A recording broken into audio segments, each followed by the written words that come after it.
ભાઈ મુલ્લા મોહમ્મદ અલી કલકત્તાવાલા ઇસ્માઇલભાઈ. મારું નામ છે. મેં અહીંયા વલસાડમાં કોરાઓની મસ્જિદના સામે મોટા બજાર બંદર રોડ પર 18 વર્ષથી રહું છું. મારું દુકાન મકાન સાથે જ છે. દુકાનનું નામ છે સેફી ઇલેક્ટ્રિકલ્સ.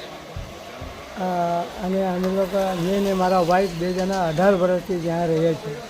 આજે સવારે લગભગ 8:30-9 વાગ્યાના આસપાસ એક ઘટના એ બની કે બાજુમાં જે ઓપન જગ્યા હતી તૂટી ગયેલી પહેલાં એમાંથી જરા ધડાકો થયો ને થોડી દિવાલ પડી ત્યાં રોડ પર આવી 2-3 સ્કૂટર ઊભેલી હતી પણ એને નુકસાન નહીં થયું, બચી ગઈ.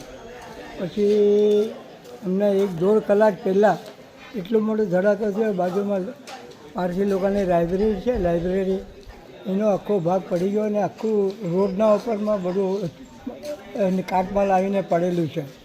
આ બધું નુકસાનકારક છે ને ભવિષ્યમાં અમારા અહીંયા આગળ સ્કૂલ છે, અહીંયા આગળ પારસી સ્કૂલ છે ને અહીંયા આગળ ટ્યુશન ક્લાસ ચાલે છે. બચ્ચાઓના આવે છે, જાય છે, કરે છે. બહુ ડેન્જરસ છે એ લોકોના માટે બી. તો તાત્કાલિક અમારી વિનંતી છે કે આ સગડું બરાબર સાફ થઈ જાય ને બધું કાટમાળ ઉપર બધું ઉપાડાઈ જાય અને રોડ જરા ક્લિયર થઈ જાય ને સેફટી થઈ જાય પબ્લિકને આવવા જવાની.